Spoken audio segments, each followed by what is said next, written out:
we are going to have a fantastic session today. We have so many wonderful sessions right through the day. I'm so excited to have the Union Minister, Mr. Ashwini Vaishnav, with us.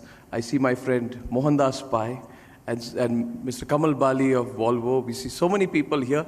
So first of all, a big shout out to all the early birds who've woken up fresh with their breakfast and with us this morning. We're going to stay right through lunch and dinner and have a great time together. Now, a couple of things just at the start that I want to tell you about. First of all, it's an exciting period for us at the Republic Media Network. It's been a beautiful year last year in terms of our growth story. And it's also been something that has taught us fortitude, not just us as an organization. I think all of us across the country as a people have fought back COVID, and it's great to meet once again in hopefully what are these post-COVID times. About the economic summit, I won't make a long speech. I don't need to. We are here to listen to all of you, but a couple of things.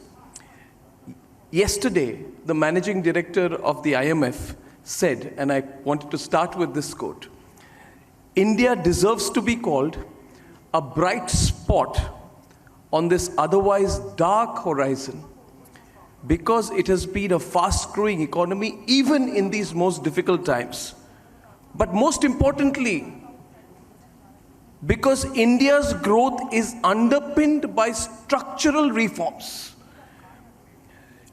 Therefore, the point was the tough decisions we took are now paying dividends, and it is now the time to seize the opportunity.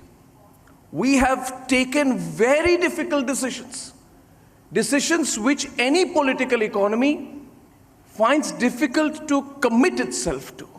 We've taken the decisions because of our outstanding political leadership, and we must compliment the determination of the country's political leadership over the last 8 years to not be opportunistic, but to be strategic.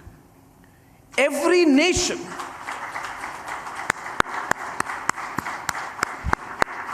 this is not for me, this is for what's been done by the government. Every nation has a hockey stick moment, every nation. I believe personally that every growth cycle has a hockey stick moment. And India's blade years are behind it. We have witnessed our growth inflection point, and now I believe we are heading towards a hockey stick moment. I believe that our growth in the next few years is not going to be gradual. We are entering in a very accelerated period of growth, and I just want to give a little bit of historical perspective for this.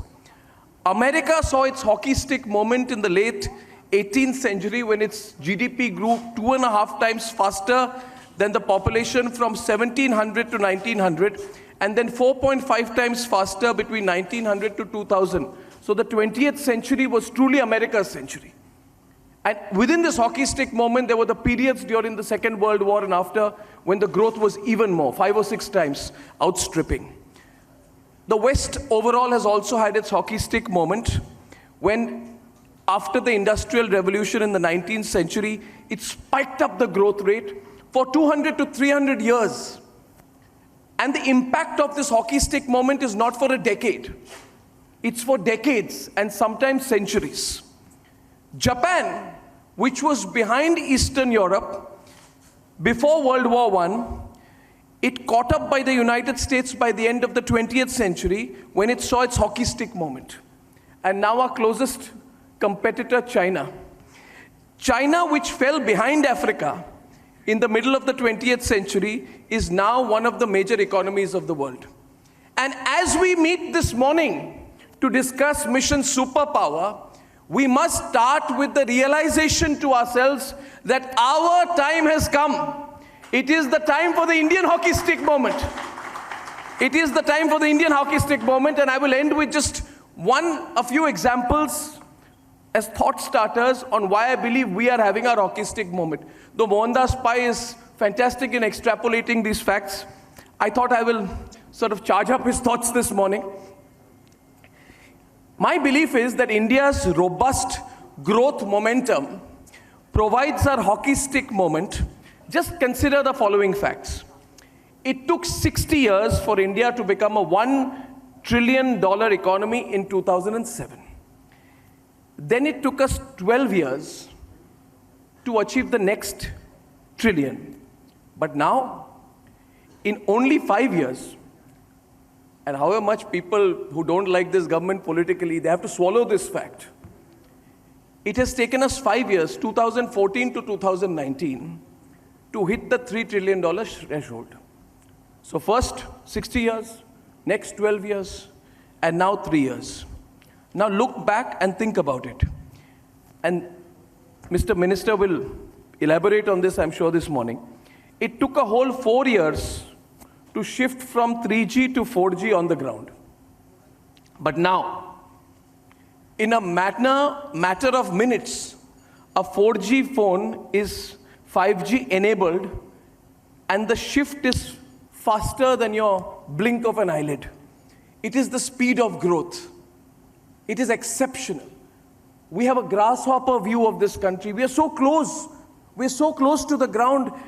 We don't see the changes. It's like you don't see your child growing before your eyes, but when somebody comes and tells you your child has grown taller, you realize sometimes you need a bird's eye view.